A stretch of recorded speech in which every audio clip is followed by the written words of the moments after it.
So the biggest thing about invasive species is the old cliche that an ounce of prevention is worth a pound of cure. That when an invasive species gets into the Great Lakes or into any ecosystem, once it's there, it's so expensive to actually deal with the problem it causes, so much more expensive than the actions that you could take to prevent it. And of course this is pretty darn topical right now because we have this invasive species that everybody's talking about that's in the Mississippi River system, the famous Asian carp that jumps out of the water and attacks unsuspecting boaters, that's poised to come into the Great Lakes and could be prevented from coming into the Great Lakes if we simply disconnected Lake Michigan from the Mississippi River system, which in my opinion is something that wouldn't be that hard to do and really that costly to do.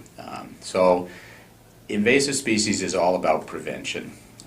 Once they're here, you're pretty lucky to be able to even find a way to deal with them like we have with sea lampreys. I mean, we're never going to have a way to control quagga mussels. We're never going to have a way to control milfoil or some of these other widespread invasives, emerald ash borer or whatever. So the name of the game here is detection and prevention, if at all possible.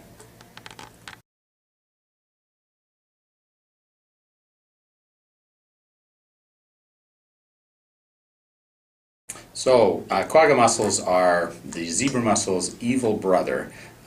Zebra mussels invaded the Great Lakes, about probably almost 20 years ago now, and quagga mussels, which are closely related to them, came in not that long afterwards, and we were terribly concerned about what zebra mussels were going to do to the Great Lakes. It turned out that they became less of a factor than quagga mussels, which have really spread throughout the Great Lakes. And as best we can tell, they've had a devastating effect on the lower trophic levels of the Great Lakes, the zooplankton, phytoplankton, other creatures that live on the bottom of the lake.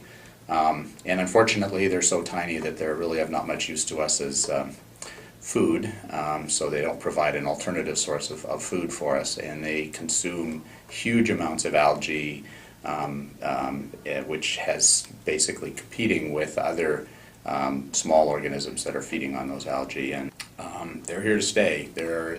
It's hard to imagine any way that we could ever find a control program for quagga mussels. They're just so ubiquitous in the Great Lakes now that I think it's a matter of learning to live with them, not figuring out how to get rid of them.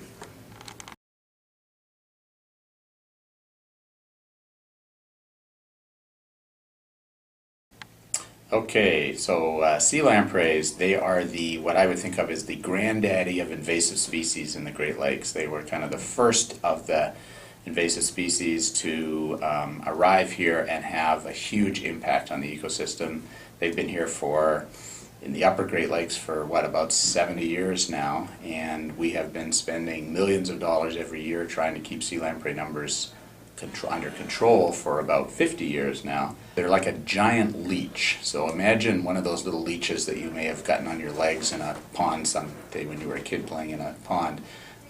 Take that and multiply it by 1,000 times, and you have this sort of 1.5 foot long leech that has a big round mouth, a circular mouth that has all these little teeth in it that it sucks onto the side of a fish and loses the little teeth that scrape off all the skin, sucks out the fish's blood, and then when the fish is really not much left to suck on, it lets go and it goes on and attacks another fish. So it's a pretty gruesome lifestyle. It's a parasite, and many people believe that sea lampreys, together with excessive fishing, were responsible for basically wiping out the top predators in the Great Lakes in the 1940s and 50s.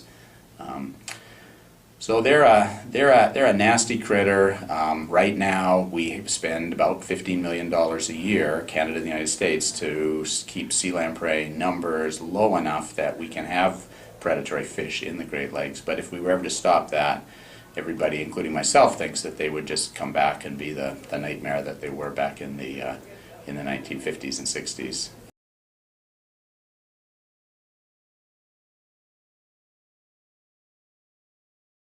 So, quagga mussels versus sea lampreys. Well, the best way I would think about this is if I had to be stuck in a tank with one of those two critters, a sea lamprey or a quagga mussel, there is not much doubt in my mind that I'd rather spend my time hanging out with quagga mussels. So as a human, or even as a large creature like a big fish, to me, it's just hands down the lamprey is the nasty guy.